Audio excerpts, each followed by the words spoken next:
Bah écoutez, je pense qu'on va pouvoir y aller. Donc bonjour, bonjour tout le monde. Bonjour. Je m'appelle Mathieu Fer, donc je suis chez IBM France. Je suis partenaire technico-spécialiste, donc un magnifique mot qui veut tout et rien dire. Spécialité technique avant-vente chez IBM. Comme vous le savez déjà, on va parler de PowerSC, donc sécurité et conformité. Oui, les deux mots, c'est pas par magie qu'on les a choisis, hein, c'est sécurité et conformité, et ça va être sur les trois environnements qui sont supportés par la plateforme. On a de la chance, hein, AX, IBMI et Linux. Sur IBM Power, sachant que depuis la version 2.0 ou 2.1, PowerSC est aussi supporté sur Linux, sur Intel. C'est possible d'avoir une seule et même plateforme qui va être sur plusieurs processeurs différents. Bien sûr, tout ça, il y a des contraintes, etc. Donc, on abordera ça peut-être plus tard. Là, en rentrant un petit peu plus dans le concret, c'est la page d'accueil qui est assez régulièrement mise à jour quand il y a des mises à jour qui sortent. Donc ça, c'est la page d'accueil de la version 2.2.0.3, où on a vraiment l'ensemble des informations pour tous les systèmes qui sont monitorés, qui sont vraiment résumés ici, avec à chaque fois en haut, on retrouve les différents onglets qui permettent d'accéder aux différentes fonctionnalités qu'on va voir donc dans cette présentation. Avec à la fin un petit point une petite démonstration sur la partie conformité. Juste entrefermer un peu le corps. De rentrer.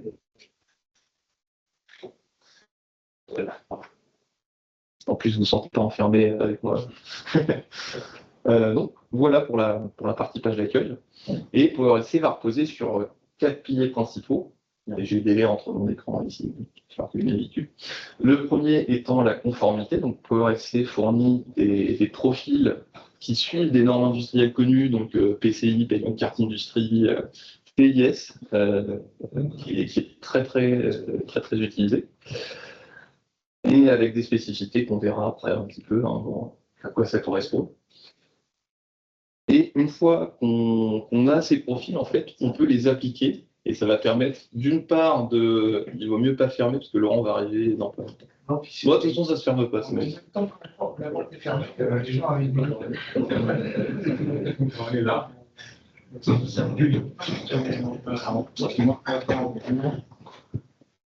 Est-ce que jusqu'à maintenant, c'était assez clair, ou est-ce que vous voulez qu'on retourne en arrière pour... On continue? Non, c'est calme alors. Donc, le premier pilier de PowerSC, c'est la conformité. On a des profils qui suivent des normes industrielles connues, et avec ces profils, on va être capable de voir la déviation entre la norme et vos environnements à l'instant T. Et même à l'instant T étant n'importe quel moment, vous pouvez vérifier la déviation. Donc ça, c'est d'une part. Et d'autre part, vous pouvez appliquer les profils qui permettent justement de corriger ces déviations. Donc ça ne va pas être magique, ça ne va pas être le cas pour l'ensemble des règles, parce qu'il y a des règles qui vont être très techniques et potentiellement très verrouillantes, on va dire. Dans certains cas très spécifiques, il faudra potentiellement le faire à la main. Le second pilier, c'est la partie sécurité. Donc il faut voir ça un petit peu comme étant une boîte à outils. PowerSC par des fonctionnalités inhérentes aux OS, ou alors des fonctionnalités tierces, comme par exemple la partie antivirus avec ClamAV, qui est un antivirus open source. Et donc on verra ça un petit peu plus en détail plus loin, parce qu'il y a vraiment quelques fonctionnalités à aborder. La partie gestion des mises à jour, donc ça malheureusement pour la partie maybe on l'abordera pas trop, parce que les aspects sont assez limitants avec l'outil. Et la partie qui n'est pas des moindres, le multifacteur authentification, avec un point intéressant, c'est qu'à la naissance de l'outil qui était en 2012, on avait deux outils distincts, PowerSC Standard Edition, qui regroupait les trois premiers piliers qu'on a vu juste avant, et PowerSC MEFA, qui était vraiment un outil à part entière sur le côté. Si jamais vous voulez, les présentations normalement sont disponibles après. au cas où.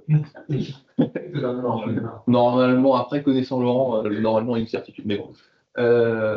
Donc voilà, donc on avait deux produits et depuis la version 2.0, les deux produits ont fusionné, ça fait un seul produit.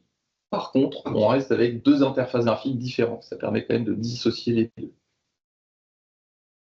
Maintenant qu'on a vu ça, on retrouve les OS supportés pour PowerSC, donc nos trois OS avec les deux distributions pour la partie Linux, SUSE et Red Hat Enterprise. Et maintenant, on va rentrer un petit peu plus en détail dans chacun de ces piliers, à commencer par la conformité. Comme j'ai pu l'aborder, donc on va retrouver des profils qui suivent des normes industrielles. Donc ici, on a l'exemple de PCI, GDPR, IPA, donc ça c'est Health, donc c'est assurance santé, on va dire, plus aux États-Unis. Et on va pouvoir, depuis PowerSC, justement, effectuer différentes opérations et automatiser justement le respect à ces profils. Une fois qu'on a appliqué un profil, on va voir une autre partie de l'outil qui permet d'analyser et de voir un petit peu l'ensemble de vos systèmes, comment ça se passe, lesquels sont conformes, lesquels ne sont pas conformes, et à savoir que la partie rapport n'est pas que pour la conformité, mais aussi pour les éléments de sécurité. Et enfin, tout est centralisé sur une magnifique interface graphique. Voilà, je pense qu'on était tous ébahis devant la page d'accueil. Et là, on la retrouve. Oui. Elle tourne sur quoi? Ça tourne sur AX, Linux ou IBM. Alors attention. L'interface visuelle, c'est quand même du web. Ah oui, ça tourne sur AX, Linux ou IBM. Enfin, IBM, c'est à venir. C'est dans la prochaine release. Ce sera possible d'avoir justement la partie gestion du serveur et donc de l'interface graphique depuis une partition IBM. Donc ça, c'est une nouveauté. J'ai spoilé à tout le monde la fin de la présentation. Je suis désolé. Non, c'est moi, j'ai lâché l'information trop vite. Donc, toujours depuis l'interface graphique, aussi dans l'onglet conformité, on va retrouver donc en haut de la page une vue un peu synthétique pour l'ensemble des systèmes sur lesquels on aurait appliqué ou non un profil, avec combien sont conformes et combien ne le sont pas. Donc avec la résolution, je ne sais pas ce que ça donne, mais ici, c'est un peu flou. Et en dessous, on retrouve tous nos endpoints, avec à chaque fois qu'on a effectué une opération donc, sur un endpoint, on voit un petit triangle où soit on n'affiche pas les informations, soit on les affiche. Et à chaque fois, on a vraiment une vue de comment ça s'est passé, s'il y a des erreurs, pourquoi il y a des erreurs exactement. Là, on peut voir qu'il y a une règle qui a été appliquée et que beaucoup d'utilisateurs ne sont pas conformes à la règle. Ensuite, donc la possibilité de sélectionner nos endpoints. Une fois qu'on sélectionne un endpoint, on aura quelques opérations réalisables. Donc, pour les aborder succinctement, le best practice, c'est quand on veut utiliser un profil, on va commencer par le simuler. Donc, ça va voir justement cet aspect déviation entre votre environnement à l'instant T et ce qui est attendu par le profil. Et ça, c'est un best practice parce que une fois qu'on a simulé, qu'on voit tout ce qui ne va pas, on peut dire les changements ne vont pas détruire mon application qui est en train de tourner dessus, et on pourra appliquer le profil. Et à ce moment-là, ça va justement corriger toutes les déviations pour être conforme. Et après, il n'y aura plus tout ce rouge qui fait peur. Ensuite, on a l'opération check qui est sensiblement similaire à l'opération simulation. Le check, c'est vérifier que le dernier profil que j'ai appliqué, eh bien, que mon système est toujours conforme ou toujours pas conforme à ce dernier profil. Donc là, si on prend l'exemple de ici, le profil qui est appliqué, c'est IBM Best Practice Custom. Si à un instant T, j'étais conforme, je check au bout d'une semaine, 2 semaines, je fais l'opération check, ça va apparaître ici, et justement, ça va me dire, bon, je n'ai pas recorrigé de déviation, et en effectuant aucune opération de sécurité dessus, je suis toujours conforme. Ça a quand même une utilité de séparer simulation et check.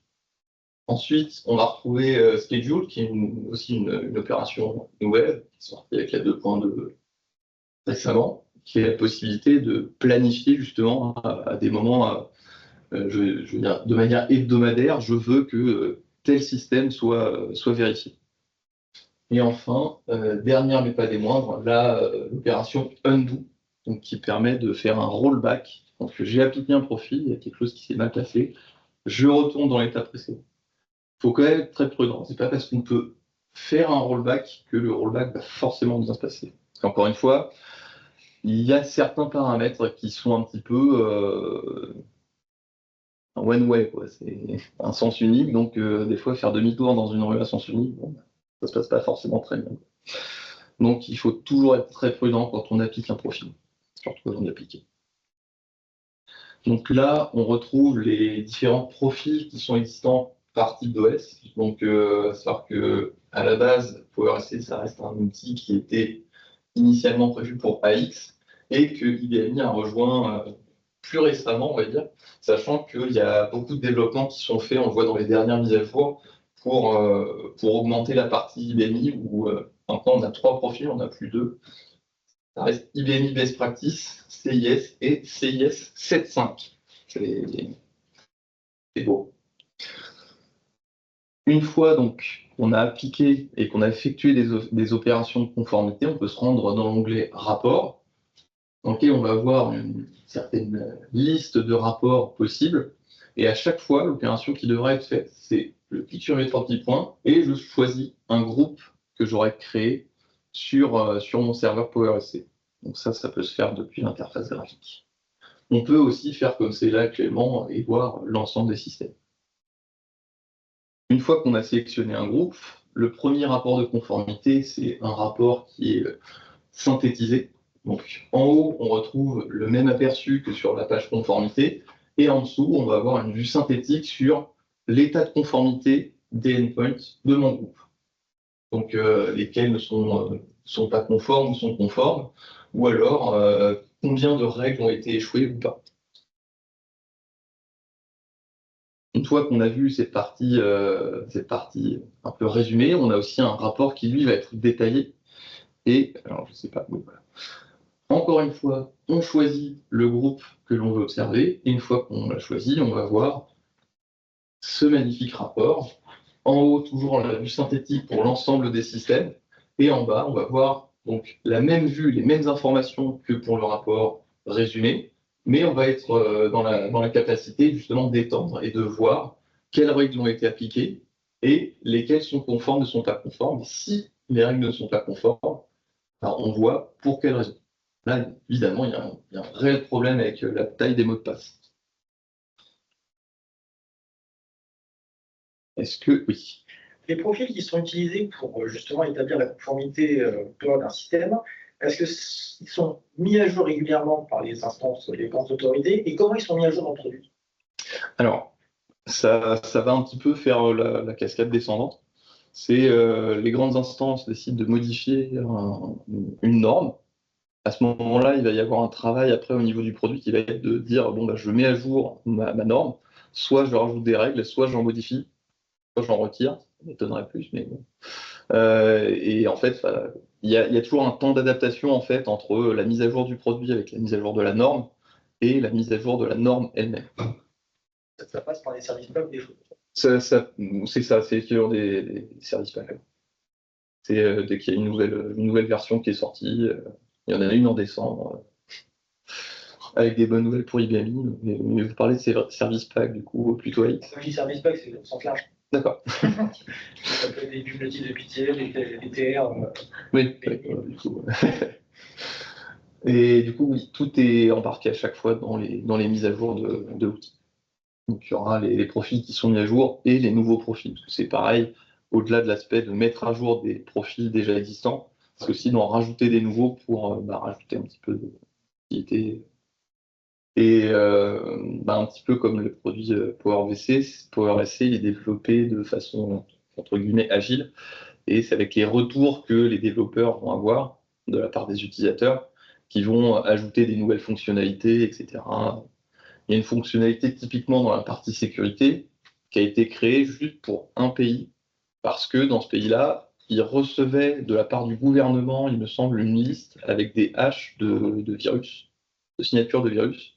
Et donc, ils ont créé une fonctionnalité qui s'appelle Block Listing sur PowerSC qui dit, à partir de mon fichier de hash de virus, je bloque en fait tous les fichiers qui sont disponibles dans mon système.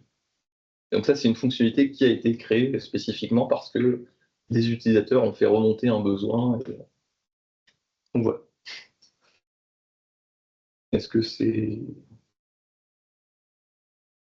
quelqu'un d'autre a une question sur la partie conformité? C'est possible d'avoir des questions après aussi. Hein, partie sécurité, donc. Comme je disais tout à l'heure, on retrouve un petit peu cet aspect boîte à outils, parce qu'on a vraiment beaucoup de fonctionnalités, mais ce n'est pas des fonctionnalités qui sont créées par PowerSC. Très souvent, c'est des fonctionnalités qui sont inhérentes aux OS.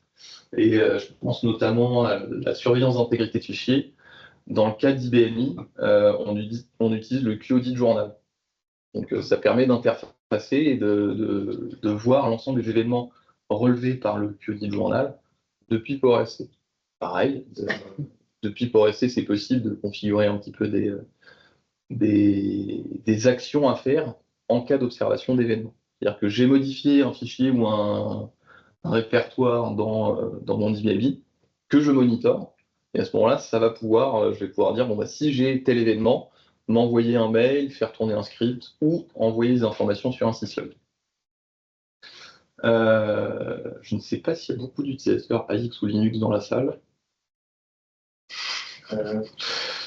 Sur les deux universités.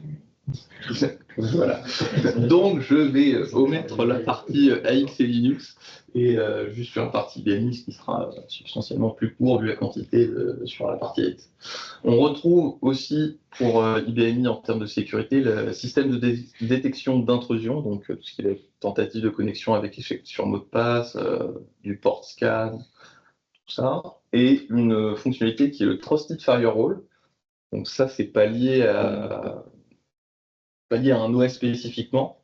C'est si vous avez un système avec un VIOS, donc un Virtual I/O Server, et que vous avez des communications récurrentes entre deux partitions d'un même serveur qui passent par le même VIOS, vous pouvez utiliser le Trusted Firewall qui vous permet de bypasser en fait l'aspect je vais jusqu'à ma couche physique, je descends jusqu'au routeur, je retourne dans le serveur et je vais vers ma deuxième partition. À ce moment-là, ça permet de faire une route en fait privée entre les deux, en disant je sais qu'entre ces deux IP, j'ai confiance, donc faire une optimisation en termes de performance. Et Mathieu, une question, c'est par exemple, donc on a effectivement deux OS sur le même power. Oui. Est-ce que la partie conformité, donc elle est liée, donc elle est globalisée ou est-ce qu'elle est détaillée par OS sur le IBMI et puis du Linux par exemple sur le même power? Est-ce que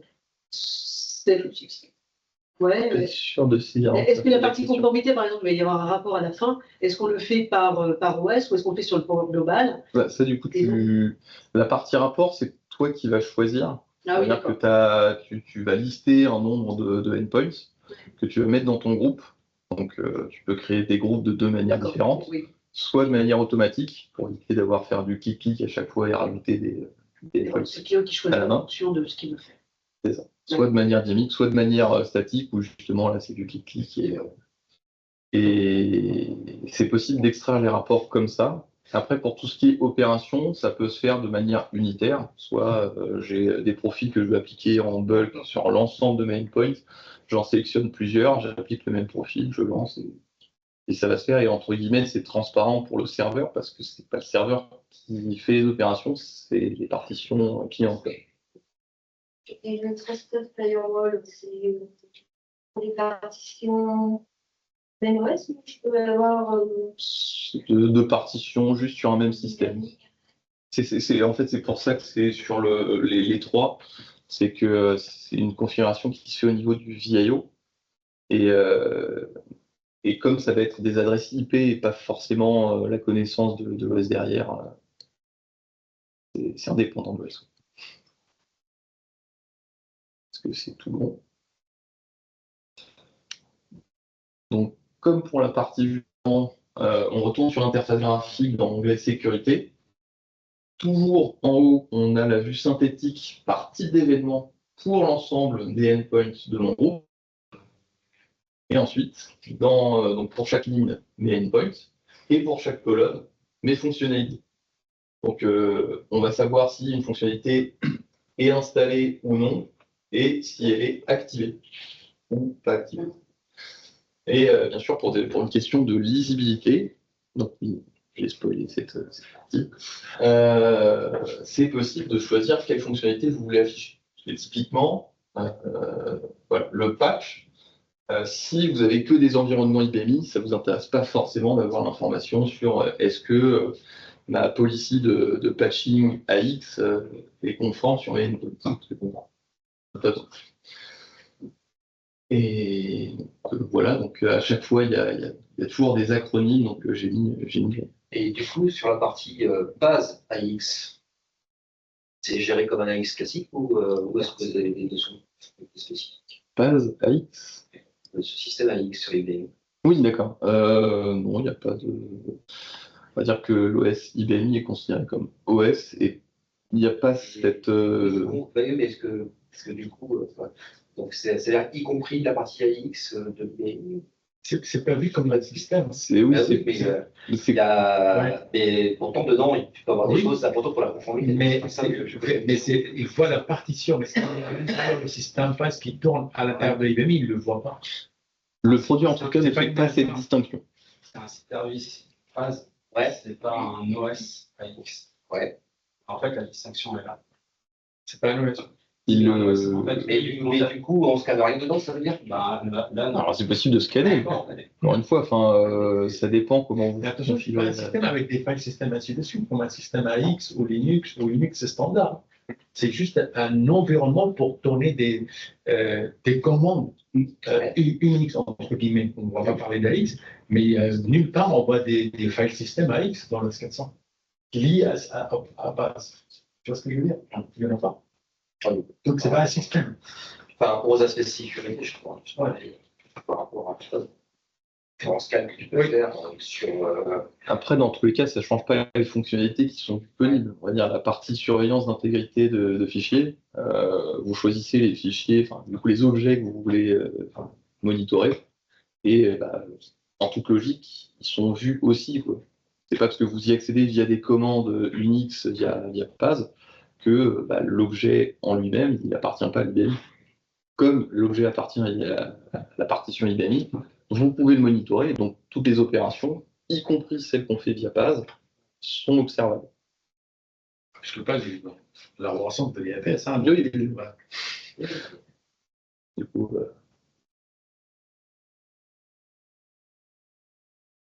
ensuite, on a aussi des rapports qui sont spécifiques à la partie sécurité. Donc, même processus, je choisis mon groupe. Une fois qu'il est choisi, je vais avoir la vue synthétique pour l'ensemble de mes systèmes en haut.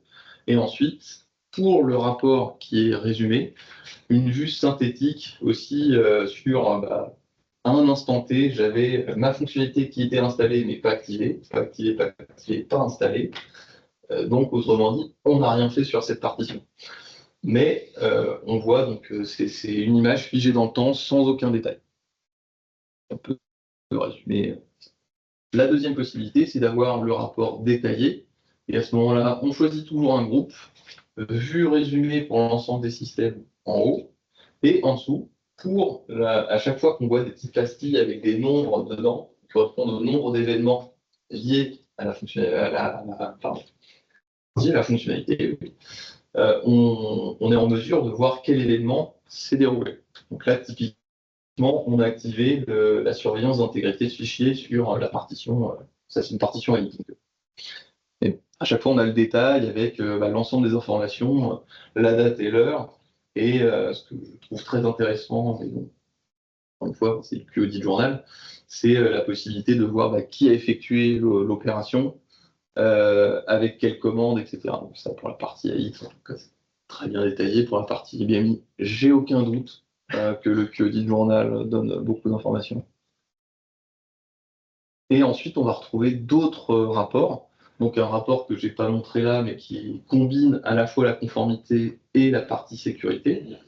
Et là, des rapports qui sont un petit peu plus fins, parce que là, on va choisir des endpoints et pas des groupes. Et donc ce rapport-là, notamment, je trouve très intéressant, parce qu'on arrive à voir l'ensemble des événements avec l'ordre chronologique dans lequel ils sont déroulés. Donc Ça peut être très intéressant pour retracer un petit peu et retrouver une route cause. C'est bizarre, il s'est passé quelque chose, il y a tout qui a explosé. Et c'est bien de savoir dans quel ordre un petit peu ça s'est déroulé pour savoir un petit peu retrouver les raisons de l'explosion. Ensuite, donc oui, la timeline, j'ai dit. Analyse, donc analyse d'événements, qui donne sensiblement les mêmes informations, sauf que à ce moment-là, on peut effectuer également des filtres en haut de la page, selon l'urgence liée à l'événement, le type, la catégorie d'événement, si vous avez caché l'événement ou pas, parce que c'était un événement que lambda, vous voulez masquer, vous pouvez aussi faire. Donc voilà, et à chaque fois, on a les détails des événements qui sont survenus. Voilà pour la partie rapport. La partie gestion des mises à jour, donc ça, comme je l'ai mentionné juste avant, on ne va pas l'aborder trop en détail, vu le nom de l'événement. Malheureusement pour IBM, pour le moment, parce qu'encore une fois, c'est un outil qui évolue, on peut juste voir le niveau de bon, c'est un niveau d'utilité qui est relativement limité. Pour Linux et surtout pour AX, en fait, on a un composant qui est vraiment très utile pour le coup, le Trusted Network Connect, qui permet de créer des policies de patching, etc. Donc je ne vais pas rentrer dans le détail. Mais, il n'y a pas de quoi désespérer pour la partie DNI.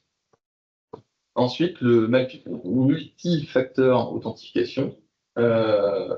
Je pense que globalement tout le monde doit connaître au fait de s'authentifier via un minimum de 2 facteurs différents. On a différents types de facteurs d'authentification. Je pense que je ne vais pas rentrer trop dans le détail à ce niveau-là. Après, il y a un point important à différencier qui est le multifacteur authentification. Donc, au minimum 2 facteurs de manière simultanée, c'est-à-dire que j'y réponds en même temps, à opposer au multi-step authentification, authentification multi-étape. J'ai plusieurs facteurs, mais j'y réponds de manière séquencée.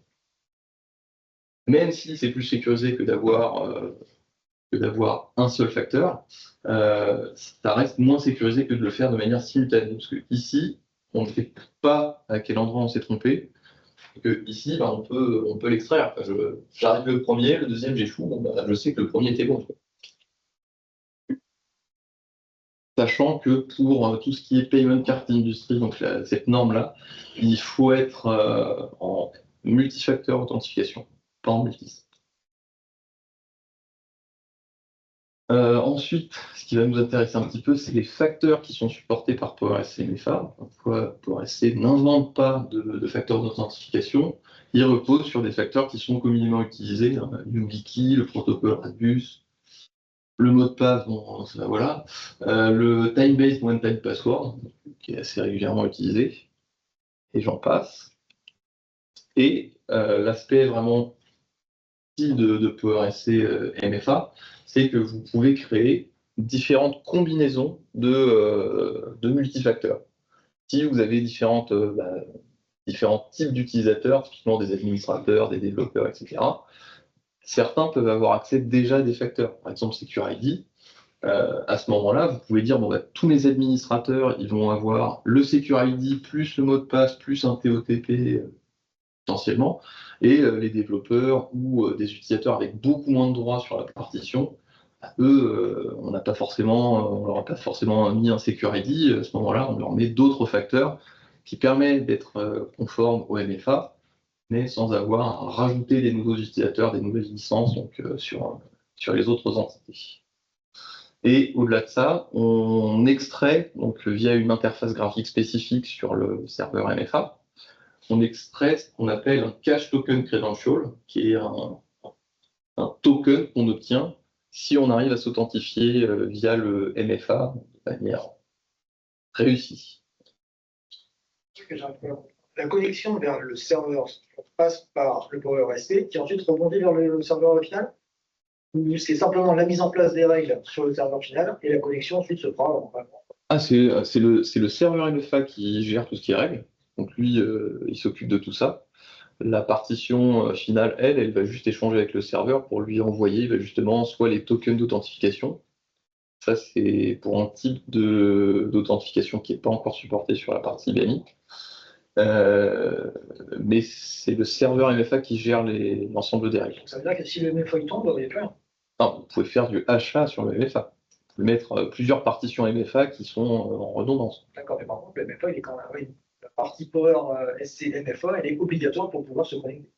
Il n'y a pas moyen de transgresser. Si, on peut introduire une backdoor qui est autorisée à l'intérieur, bien sûr. C'est by design. Non, by design, par contre, c'est vraiment blague à part. C'est vraiment fait pour si jamais vous ne pouvez pas vous connecter, vous configurez d'une certaine manière pour dire si le Power SC MFA est par terre, je veux quand même accéder à ma partition. Donc à ce moment-là, c'est d'utiliser le mot de passe de votre partition. Je ne sais pas si du coup ça répondait. Ensuite, on a, donc j'avais parlé d'une interface graphique spécifique pour le cache token credential. On a aussi une interface graphique qui est liée à la partie configuration du système, où on va trouver différentes fonctionnalités, notamment quels paramètres on a utilisé pour la partie serveur MFA. Ce qui va être intéressant, je pense que c'est surtout les ports d'échange avec le serveur. Et derrière, donc, on a aussi la possibilité d'activer ou de désactiver des facteurs d'authentification. Ça évite de faire trop consommer pour rien. Ensuite, on a la partie qui nous intéresse un tout petit peu plus, mais pas encore trop. C'est la partie configuration des méthodes d'authentification. Donc là, vous pouvez configurer notamment pour la partie TOTP, vous dites que par défaut, je veux 8 chiffres sur mon token. Je veux le SHA-256 comme encryption du token, etc. Et comme autre exemple, on peut avoir Event Security Verify Access, c'est quel est le chemin vers mon certificat d'authentification. Donc ça, personnellement, je vois plus ça comme étant un pense-bête de se rappeler où mon certificat est et possibilité de modifier le chemin directement depuis l'interface graphique, parce que dans tous les cas, à un moment donné, il faudra passer par des lignes de commande qui permettent justement de stocker les certificats. Est-ce que nous détaille, est-ce que ça va jusqu'au cipher tu autorises telle chaîne? Ça, c'est une bonne question. Ça. Je vais essayer de voir pour ça, mais j'ai pas plus le maître Jedi est sorti de la salle. Il est sorti au mauvais moment, quoi. Et mais, du coup, si on peut garder cette question-là. C'est ça. Ensuite, la partie configuration des règles. Donc là, on entre vraiment dans la partie qui nous intéresse sur Power SC MFA. C'est cette possibilité de voir mes règles existantes, mais aussi de les supprimer ou d'en créer des nouvelles. Et pour en créer une nouvelle, c'est vraiment très compliqué. En fait, il faut cliquer sur Add Policy, lui donner un nom, une description, la durée de validité du token. Donc, on parlait du CTC tout à l'heure. Depuis mon interface web, je me connecte, je m'authentifie avec succès, et ça va être combien de temps le token qui va m'être donné va être validé. Et première vecteur possible, la possibilité de réutiliser le même token plusieurs fois. Et une fois que ça s'est fait, je vais avoir à choisir les facteurs que je veux utiliser. Et voilà, c'est tout. Donc, encore une fois, on rentre un petit peu dans ce qu'on disait tout à l'heure, c'est je peux avoir différentes combinaisons de facteurs d'authentification qui vont dépendre de un petit peu la population d'utilisateurs que vous aurez. C'est possible d'avoir la même règle pour tout le monde.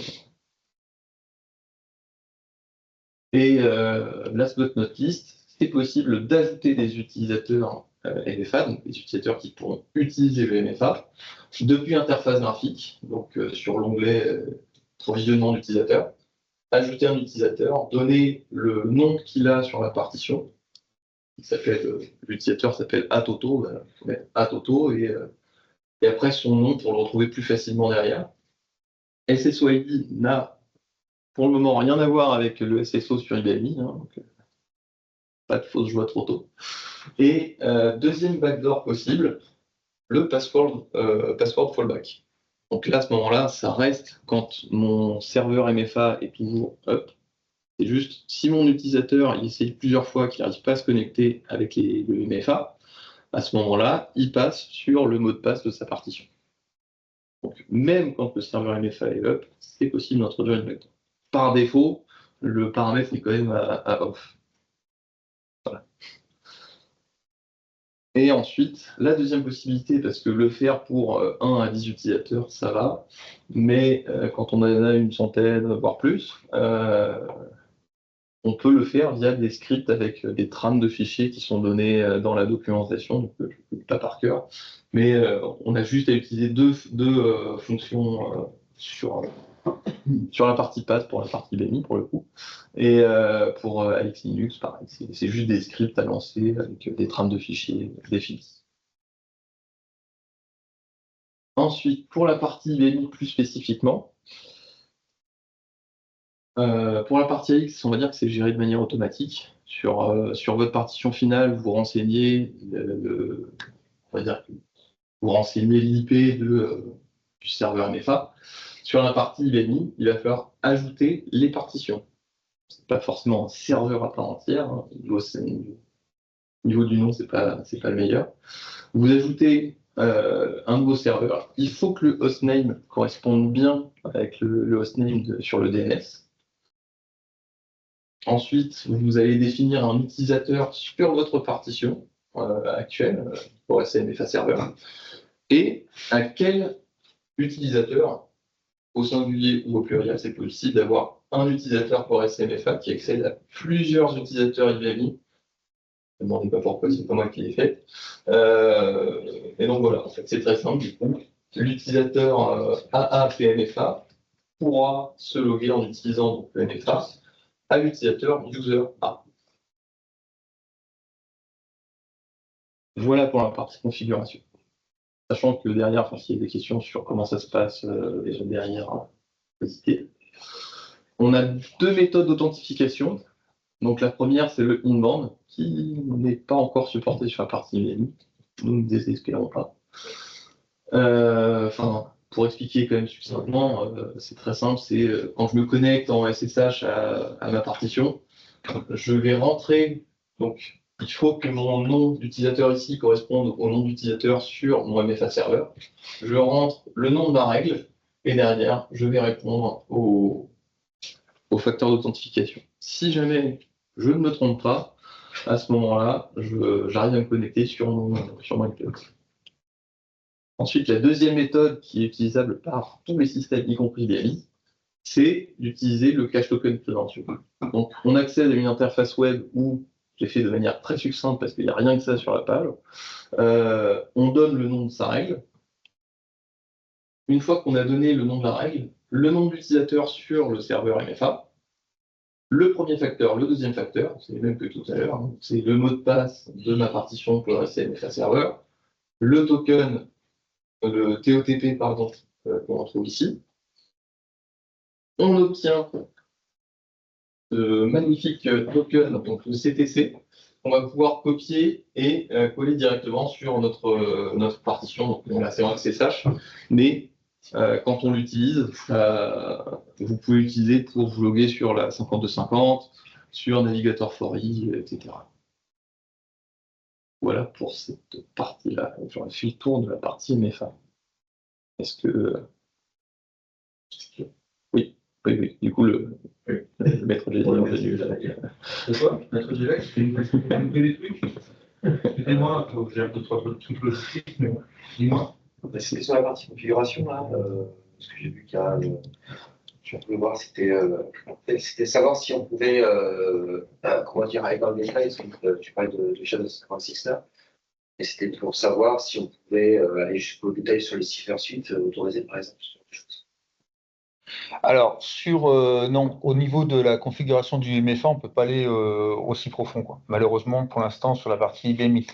Après, donc sur la nouvelle version qui arrive, la 2.2.4, on a le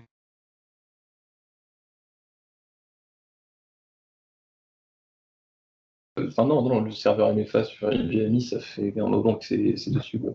Ouais, après la partie cipher, en fait, le problème qu'on a, c'est la configuration. Il faut qu'on descende dans la ligne de commande, en fait, directement mais qu'au niveau de l'IBMI. On ne peut pas le configurer côté. Je vais y arriver, excusez-moi. Interface graphique. Ouais, merci. La nuit était très courte, donc les neurones, il faut le temps qu'ils raccrochent les wagons. Donc on ne peut pas tout configurer. En fait, le problème qu'on a, c'est qu'il y a une grosse partie qui se configure directement en interface graphique, mais il y a certains points, si on veut vraiment aller plus loin. Maintenant, après, pour rapport à l'IBMI, on a encore des limitations. Malheureusement, ce n'est pas non plus l'OS le plus poussé sur PowerSC, même s'il y a beaucoup de choses qui s'améliorent de version en version, on a de plus en plus de fonctionnalités là-dessus. Et puis, potentiellement, dans une version, on va dire, future, qui devra arriver incessamment sous peu dans quelques trucs, voilà. De source sûre, on sait que le MFA va être embarqué dans l'operating system. C'est-à-dire qu'on va avoir la possibilité, dans la prochaine version, ça fait partie notamment des futurs, des dispositifs qui seront très avancés, où on va englober la sécurité, mais directement au cœur de l'operating system.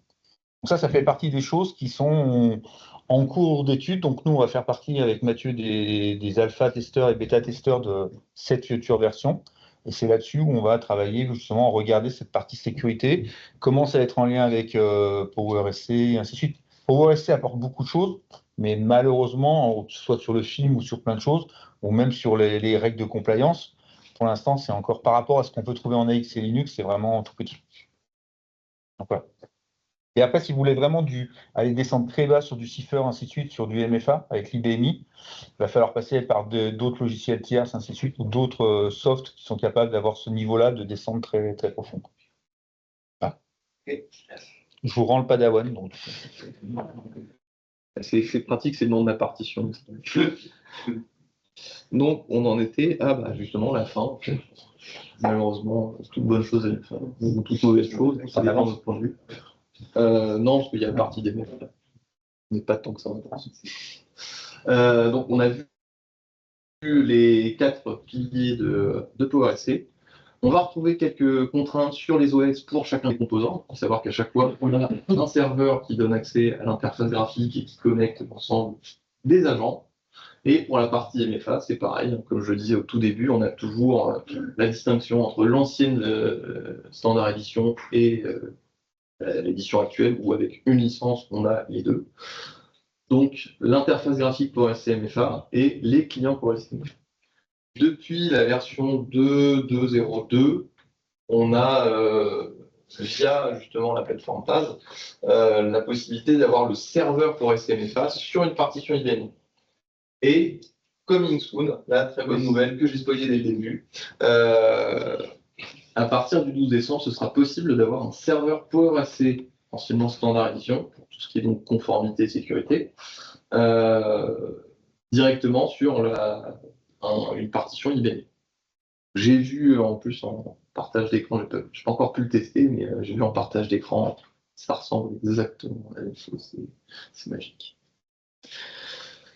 On a le droit à une version d'essai de 90 jours, comme beaucoup des logiciels en fait.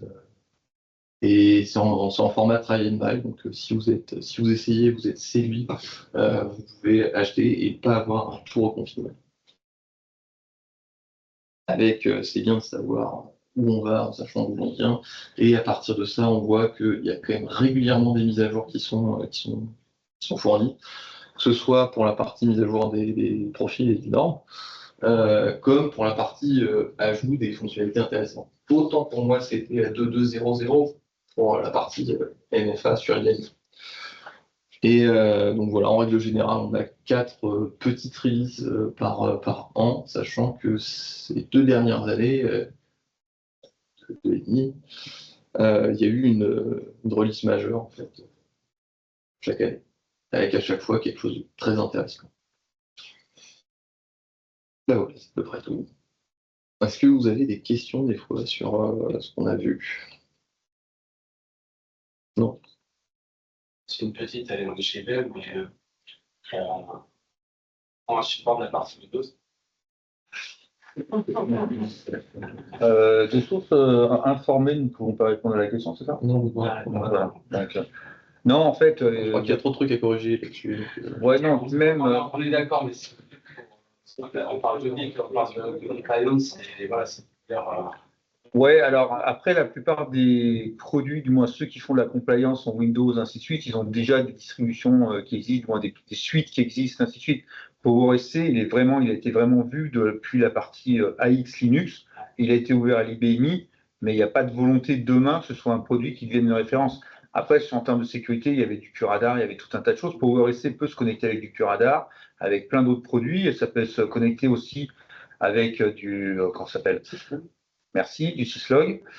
J'ai quelqu'un qui trouve c'est bien. Donc, du syslog. il a dormi. Ouais, lui, il a dormi, pas moi. Du coup, on peut vraiment aller très loin avec PowerSC. Mais par contre, il faut vraiment avoir la vision que tout ce qui va être plutôt x86, on est très limité. On supporte maintenant du Linux on 86, mais c'est pas le but. Là, c'est vraiment un produit qui est orienté plateforme Power. Donc voilà, c'est plutôt la philosophie du produit et il n'y a pas d'orientation voulue d'aller sur plus que ça sur du x86 ou encore du Windows. Quand on parle de compliance et qu'on injecte du système, ça veut dire que le système va se connecter sur le système pour pouvoir les récupérer. Plutôt, ça va pousser les. Ouais, ça pousse les logs sur un syslog en fait. On a la capacité d'envoyer toutes les logs de PowerSC dans un syslog pour les tracer et les analyser et ainsi de suite. D'accord. Ah non, c'est toujours en push, c'est toujours de l'émetteur en fait. PowerSC est plutôt vu comme un outil d'émission et d'envoi de ses traces à quelqu'un plutôt que de réception. C'est pour ça qu'après, quand on fait du film ou autre chose en IBMI, il est tellement bavard que c'est insupportable. En fait, il faut aller tellement loin dans le traçage, par exemple, tout ce qui va être les CO, les DO, les machins, tous les postes d'audit de journal. Ouais. Ça demande d'aller tellement loin dedans parce que tu fais juste une création de profil utilisateur, tu as 50 lignes de code pour dire tel user, tel machin s'est connecté pour une action, quoi. Donc, t'imagines sur 1000 utilisateurs, ainsi de suite, tu vas te retrouver avec des milliers de lignes pour pas grand-chose. C'est un peu le problème de PowerSC et aussi le problème, c'est que demain, ça va te remplir ta journalisation parce que tu vas avoir des récepteurs qui vont se remplir comme des cochons parce que justement, tu utilises trop cette partie-là. T'as parlé de l'antivirus? Ah non, c'est demain l'antivirus. Oui, c'est demain. On en a parlé rapidement tout à l'heure. Allez, hein, depuis donc l'interface graphique, on va essayer de faire un petit déroulé succinct. Une fonctionnalité que j'ai pas abordée parce que je savais qu'on aurait le temps de faire une démonstration, c'est la partie édition de profil. Je vous ai parlé de cette magnifique liste tout est magnifique en fait sur cet outil, il faut que j'arrête de le dire. Cette liste de profils, et en fait, PowerSC vous permet de récupérer la liste et de créer des profils customisés. Pour la partie AX, ils ont été encore plus loin. Je ne vais peut-être pas l'aborder parce que sinon après il y aura une rancœur. Pour la partie BI, on retrouve les 3 profils ici, avec comme suffixe, comme suffixe, IBMI underscore, et c'est comme ça qu'on sait que c'est un profil IBMI. Donc on retrouve Best Practices, CIS et CIS 7.5. Si on prend Best Practices, on voit qu'il y a 37 règles dedans, et à chaque fois, on a un nom de règle. Pour la partie IBMI, pas trop compliqué à comprendre, hein, parce que chaque fois c'est la même chose. Enfin, je veux dire, ça parle de soi, on va dire. Et la possibilité donc de filtrer. Si je prends les mots de passe, par exemple, on a beaucoup de règles sur les mots de passe, dont une qui est assez simple pour une démonstration, qui est de vérifier si on a des utilisateurs avec des mots de passe par défaut. Et donc, comme on a envie de s'amuser, on va se créer des petits utilisateurs avec différents jeux de mots de passe. Tu dois avoir les Dupont et compagnie qui sont créés. Non, je les ai supprimés exprès. Donc on va se créer des utilisateurs qui vont s'appeler tous les 3 Dupont, parce que on aime bien cette référence. On va créer un utilisateur Dupont T où son mot de passe, ce sera le nom d'utilisateur en minuscule. On crée un deuxième utilisateur qui lui va s'appeler Dupont D, qui nous permet d'éviter de faire trop de manip aussi. Lui, ça va être mot de passe par défaut en majuscule. Je me l'écris aussi dans les notes parce que sur un malentendu, je vais oublier. Et un dernier, Dupont S, qui lui, pour le coup, il va être un peu fourbe et il va écrire à moitié en majuscule, à moitié en minuscule, on ne sait pas trop. Et lui, c'est pareil. J'ai Je vais le mettre aussi, comme ça je le retrouve facilement. Maintenant qu'on a créé ça, on sait qu'on a des utilisateurs avec des mots de passe par défaut, et ben on va créer notre règle customisée qui va s'appeler IBMI et PCDMO Dupont. Sans acronyme plus. Hop là. Et donc là, simplement, sur la gauche, on retrouve notre profil par défaut, mis à disposition par PowerSC. Sur la droite, notre nouveau profil qui est pour le moment vide. Et on va rajouter une petite règle. Donc c'est très simple, je sélectionne une ou plusieurs règles et je fais la flèche vers la droite qui nous permet de rapatrier donc les règles sur notre profil customisé. On peut aussi, si on n'est pas satisfait de ces règles, les retirer. Maintenant, on a juste à sauvegarder et à copier sur notre endpoint. Donc pareil, on peut en sélectionner un ou plusieurs. Nous, on va se focaliser sur la partition Padawan qui s'appelle MFE IBMI PSC Demo 01. Ça fait plus que 10. Hein? Ça fait plus que 10 caractères. Bah oui, mais ici, normalement, elle s'appelle bien Padawan. J'ai pas menti. Maintenant, on va dans l'onglet Conformité. On va sélectionner notre partition. Le best practice de tout à l'heure, j'effectue la simulation avant d'appliquer un profil. Je sélectionne mon profil customisé ici. On a plus de profils customisés que de profils par défaut. Et après, donc, selon les capacités qu'on a accordées à la partition, nous, on ne lui a pas mis beaucoup de CPU, pas beaucoup de RAM, donc pour l'opération simple. Pour la partie simulation, donc on va la retrouver ici. Simulation, c'est bien le nom de notre profil. Et on voit qu'il y a quand même vraiment beaucoup d'utilisateurs qui ont un mot de passe par défaut. Ça, vraiment, il va falloir qu'ils corrigent ça. Oui. Nous, les utilisateurs qui nous autorisent, c'est les utilisateurs Dupont, parce que les autres, on n'a pas de contrôle dessus. On est. Il n'y a pas de Dupont S. Il n'y a pas Dupont S. Parce qu'il a mis un D majuscule et un S majuscule. On a modifié la casse. Et comme il n'y a aucune règle de sécurité sur cette partition, c'est une véritable passoire, et bah, c'est même pas repéré quand on a créé l'utilisateur. Et autre chose que j'avais oublié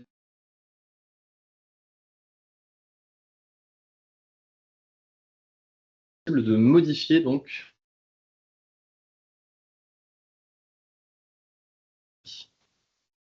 là, à chaque fois, on a une description. Et la description, je l'ai passée parce que je la connais déjà. On est en mesure de passer des arguments avec les règles. Et ici, par défaut, l'argument qui est passé, c'est none. C'est-à-dire, si je rencontre un mot de passe par défaut, qu'est-ce que je fais? Soit je ne fais rien, qui est l'action par défaut, soit je désactive le profil, qui est l'action un peu rude mais efficace, soit je mets le password expire. Comme ça, prochaine connexion, tout se passe bien, il peut se connecter, juste il changera de mot de passe. Donc on va mettre password expired parce que sans espace entre les deux, parce qu'on a envie d'être gentil avec les utilisateurs. Donc je fais la même manipulation, sauvegarder et copier. Là, en plus, dans les dernières mises à jour, on voit que ma partition MFE IBMI PS, ma partition Padawan, c'est plus simple, elle a une copie de ce profil, mais cette copie n'est pas à jour. Donc ça, c'est aussi intéressant à savoir. C'est fantastique. C'est ta faute. Je resélectionne. J'ai pas besoin de simuler parce qu'on a déjà fait la simulation et que ça n'aurait rien changé. Et j'applique mon profil. J'espère qu'il n'y a personne qui a une démo à Stana ou machin, parce qu'on arrive à les 3 minutes. Oups. Je te dis ça au hasard. Ah non, mais j'ai dit le code word. Ah, c'est pas grave, il expire. Il le change. C'est ça. Donc si on retourne maintenant que ça a été appliqué, si on retourne ici, on quitte mon super utilisateur. Dupont D, on a dit que lui était en majuscule. Et paf! Donc lui, il doit changer son mot de passe. Non, je me suis trompé. Hop, on change son mot de passe parce qu'on est gentil quand même. Et on va tenter notre Dupont T. Je me suis pas trompé en plus. Hop là, et là, et j'ai réussi à mettre les deux pareils. Donc maintenant, la vraie question, c'est est-ce que si je fais un check de ma partition, je vais être bien conforme ou pas? Encore une fois, hein, voilà. Hein. On dort pas tout de suite. Merde. Pardon. Et bah non, on a eu un petit filou, c'est dommage que d'habitude c'est lui qui le fait, donc là je suis le filou tout seul, qui a changé un mot de passe par défaut par un autre mot de passe par défaut. Donc bah, on va peut-être sévir un petit peu. De quoi? En fait, tu peux le faire. Non, en fait, Il n'y a aucune règle de sécurité, donc tu peux faire ce que tu veux. c'est-à-dire que Tu le changes, mais tu remets la même chose. Ah non, c'était en majuscule, je passe en Oui. minuscule. Oui, bien sûr. En fait, le problème, c'est que la compliance, le problème d'une compliance, c'est de se dire, je me mets des règles. Parce que sinon, c'est le bordel couvré. Donc, c'est-à-dire que c'est pas parce que tu dis, je veux pas que mes profils soient identiques, mes mots de passe soient identiques à mes profils, que c'est suffisant comme règle. Parce que si tu mets Toto, et tu mets Toto en minuscule ou un coup Toto en majuscule, tu n'as pas changé ta règle. Donc, le but, c'est de se dire derrière, c'est pour ça que dans le profil, il y a tout un tas d'autres règles, notamment sur les passoires, où tu peux dire, je veux que maintenant ma valeur, la longueur de mot de passe soit de 8 caractères minimum, je ne veux pas répéter les caractères, c'est-à-dire que toutes tes valeurs système, tes Q6val, où tu peux avoir toutes les valeurs de Q-password, bah, tu les modifies en fait, et ça te permet justement d'ajouter une règle complémentaire à ta machine. Et c'est là où tu vas éviter le mec qui va faire le contournement. Ça, c'est le principe, c'est humain par défaut. C'est-à-dire que le mec qui met son mot de passe, avant, dans le temps, on levait le clavier, il y avait le mot de passe de la belette qui était dessous. C'était connu. La comptable, elle avait mis son mot de passe ou machin, peu importe, on fout, elle avait son truc là. Maintenant, qu'est-ce qu'ils font les gens? Le truc, ils ont mis Dupont, ils ont mis Pimpon 1, on change le mot de passe, on met Pimpon 2, Pimpon 3, ainsi de suite. C'est credential. Donc, si on ne met pas des règles comme sur du Windows ou ainsi de suite, bah, finalement, on ne va jamais résoudre le problème. D'accord? Donc, c'est vraiment là-dessus qu'il faut travailler. Et c'est pour ça qu'on dit toujours qu'on fait de la compliance, ce n'est pas qu'une seule règle. Parce que sinon, c'est. Quelque part, c'est comme quand on nous dit on fait du SSO, je fais de la sécurité, je mets du SSO sur ma partition. Non, c'est que j'amène une autoroute sur ma partition en mettant du SSO, mais je ne fais pas de la sécurité. Si la machine est une passoire, j'ai plus de monde qui peut aller sur la passoire, mais je n'ai pas sécurisé la passoire. C'est le principe. Donc, c'est toujours la même chose. La compliance, ce n'est pas qu'une seule règle, c'est une suite de règles, de bonnes pratiques, et ainsi de suite. Parce que les mots de passe par défaut, on peut faire plein de clients, on va toujours en trouver. Parce qu'il y en a un qui a une excuse, oui, mais parce que c'était le logiciel, patati, patata. Non. À un moment donné, la sécurité, elle commence par des principes de base. Donc déjà, c'est des profils différents. Là, on a été gentil, on a juste fait un profil où on a mis changer le mot de passe. Mais tu t'imagines si demain, tu as un client qui a 3000 Pékin sur la machine, tu fais mot de passe identique, tu fais disable, ton téléphone, il est rouge incandescent. Parce que là, les mecs, ils vont être désactivés, ça va poser vraiment problème. Donc, c'est là-dessus où, en fait, ça se travaille, et toujours une règle par une règle, une étape par une étape. On ne change jamais plusieurs facteurs en même temps. C'est comme quand on fait une remédiation de sécurité, on va faire une photo en instantané d'une machine, puis on va dire, on a des profils, on n'a pas de profil de groupe, on n'a pas ci, on n'a pas ça, ou Toto est propriétaire de 3000 objets, demain, je supprime Toto, ça part un peu en cacahuète. On connaît tout ce truc. Donc, c'est là-dessus où, en fait, de la même manière qu'on fait la compliance avec du PowerSC, il faut qu'on sache déterminer avant le profil de règle qu'on va appliquer pour dire je suis en capacité de savoir ce que je vais faire et ce que je vais impacter. Parce que là, on l'a fait sur Toto, sur Dupont et compagnie. Mais vous imaginez qu'il y a 3000 utilisateurs et que dedans, il y en a 500 qui ont un mot de passe identique. On a fait le truc. Alors, on peut faire des undo, c'est-à-dire qu'on peut revenir en arrière et désappliquer les règles. Donc, c'est aussi l'avantage de ce produit-là. C'est plus facile que si on avait fait une moulinette à la main et là, il fallait la relire à l'envers, ainsi de suite. Mais c'est un vrai travail, c'est-à-dire c'est pas se dire juste le produit est capable de le faire, je laisse faire le produit bêtement. Il y a une vraie réflexion derrière qui doit être amenée sur la capacité à analyser la compliance.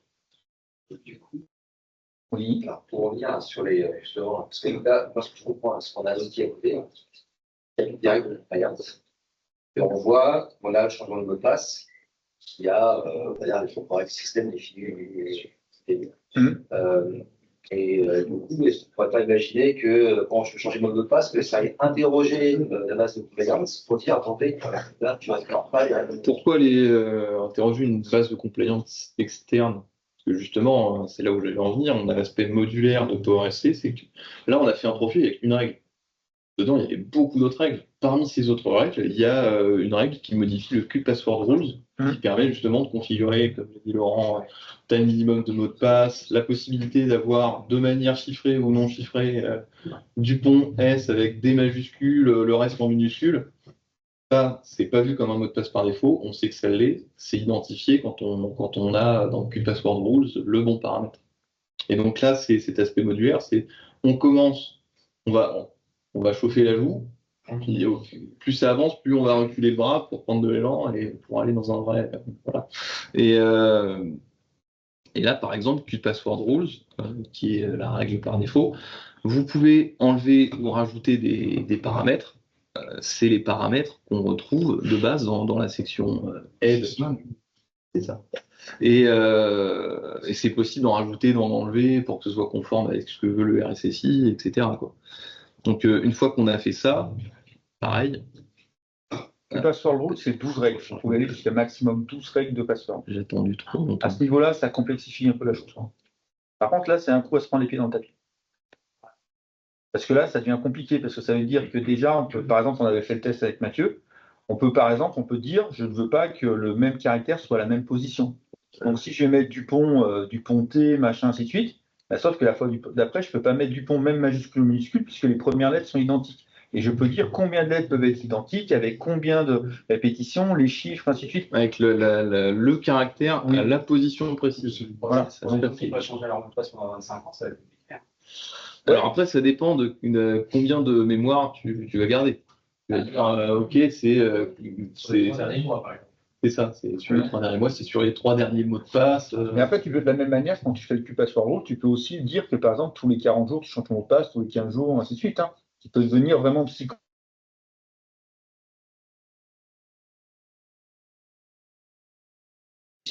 Voilà. Mais c'est le problème aussi. Ça veut dire qu'à un moment donné, devenir un ayatollah du password, c'est contre-productif. Parce que le but du jeu, c'est que soit les utilisateurs ils vont trouver une solution de contournement, c'est-à-dire qu'il y a un mec qui met son profil, et il va le filer au copain. C'est généralement comme ça que ça va se terminer.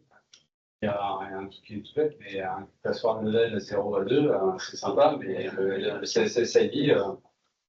On est d'accord, mais je veux dire, la probabilité que tu tombes sur le hacker du quartier qui est capable de remonter un password level 0 qui va te changer toutes tes règles, elle est quand même assez limitée, quoi. En interne, il faut quand même on arrive à des gens qui soient quand même assez élevés ou que moins, mais quand même un niveau de capacité super fort. Le Pékin moyen qui est dans un entrepôt en train de faire de la saisie avec son pistolet, lui, le seul truc qu'il voit, c'est que le matin, ça lui prend le chou de se connecter avec son password qui change tous les 3 semaines. Ils sont en code barre. Oui, non, mais. Les mots de passe sont en code barre. Oui, mais justement, c'est aussi une des failles de sécurité, c'est-à-dire que quelque part, tu amènes un niveau de sécurité en faisant des règles, et les mecs, ils les contournent en mettant en fait des codes barres pour les mots de passe, et qu'au final, n'importe qui peut utiliser le code barre. C'est la demande que j'avais fait l'année dernière pour la MFA. C'est-à-dire qu'aujourd'hui, ce qui serait, alors je prends un truc qui est tout bête, hein, mais quand on voit la complexité du processus pour avoir un mot de passe MFA, typiquement, si j'avais un compte et que j'avais mon téléphone avec mon coche qui tourne et je remplissais mon code pendant la minute, déjà rien que ça, tu gagnes énormément en termes de sécurité. Et c'est aujourd'hui, c'est PowerSC pas capable de le faire. Enfin, je suis pas sûr que ça évolue sur cette partie-là. Mais la dernière fois, on avait essayé de le regarder, mais le code avec des backslash, etc., vous ne faites pas ça sur un. Après, il y a des applications qui le font assez facilement, hein, de dire transformer une chaîne de caractères en QR code ou en code barre. Ça se fait. Derrière, c'est sûr que PowerSC, en l'état, pour le moment, il ne le fait pas. Et derrière, PowerSC, il a aussi des API qui permettent d'échanger avec et de se dire, de faire une espèce de micro-application qui va dire, qui va prendre mes facteurs d'authentification. Je récupère le token, je crée le code barre, paf, je le flash et voilà quoi. Ouais, parce que tu peux faire du REST API, tout ça avec PowerSC. Donc du coup, tu peux attaquer PowerSC différemment. Par contre, c'est sûr qu'à un moment donné, ton logiciel qui va faire l'attaque de PowerSC pour faire de l'API et ainsi de suite, il faut aussi sécuriser ce genre de credential. Mais pas de souci là-dessus, mais effectivement, les règles de mot de passe. Les règles de mot de passe, c'est juste un exemple. Hein. Après, là, c'est un cas d'application qui est différent.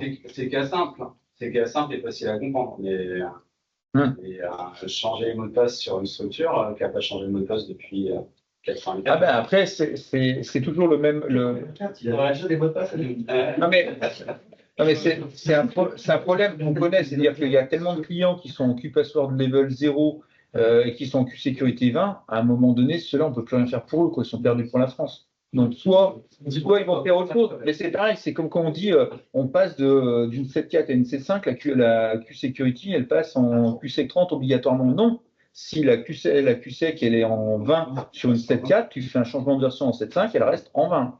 C'est que à l'installation d'une 7.5 et la Q-Sec 30, elle est par 30. Mais sinon, par un défaut, heureusement, parce que je peux vous garantir qu'un changement de version, elle passe de 20 à 30, la machine, elle est pliée. Hein. Donc voilà. Non. Mais c'est pour ça que la sécurité, c'est un vrai sujet. Et que là-dessus, à un moment donné, il faut aussi les bonnes pratiques. C'est-à-dire qu'il faut sensibiliser les gens déjà à la base sur les vraies règles, sur les bonnes pratiques de l'IBMI, avant de se dire, parce que le problème, c'est qu'on a juste 30 ans de retard en termes de sécurité sur les BMI. Les clients qui n'ont pas mis 1 euro pendant 30 ans, maintenant, ils le payent aujourd'hui. Parce que potentiellement, alors, la plupart du temps, ils se font hacker, ils se font cryptoloquer, tout ce qu'ils veulent, mais ils disent, mon IBMI est passé à côté à chaque fois. OK, mais maintenant, les vecteurs de propagation, c'est les axes réseau. Il y a combien de clients qui se retrouvent avec une lettre PQRSTVW, on s'en fout sur les PC, qui sont connectés sur l'IBMI? Il y en a à peu près 90% des clients. Ou l'IFS qui est en route ouvert, open bar, et vas-y mon poulet, connecte-toi. Donc, tant qu'on ne changera pas ces mentalités-là, on peut bien proposer du PowerSC, du QRadar ou tout ce qu'on veut, on ne résoudra pas le problème. Ouais. Ça, c'est le vrai message de base de la sécurité en IBM. Il faut déjà changer les mentalités et ensuite, derrière, travailler avec des outils qui vont faciliter les compliances, ainsi de suite. PowerSC, c'est un facilitateur. Il n'est pas là pour corriger le fait que l'administrateur IBMI, il n'a rien fait pendant 20 ans. Lui, le pauvre, il est pour rien, quoi. Voilà. Non, pas l'administrateur, PowerSC. Non, je disais PowerSC, il est pour rien, en fait, que l'administrateur n'a rien fait. L'administrateur, s'il n'a rien fait, c'est un problème. Mais là, du coup, c'est tout. Ah bah oui, du coup, on a dépassé. On a même dépassé, on s'est retenu pendant la pause café, il va falloir y aller, sinon il n'y aura plus de café après. Et ouais, du coup, on va pouvoir essayer cet aspect modulaire qui permet justement de faire une transition un petit peu plus douce que, au lieu de mettre tout de suite tout le bras, de juste mettre un petit bout de poignet. Bon, merci. Merci beaucoup et demain, il y aura la partie MFA et Clamatic.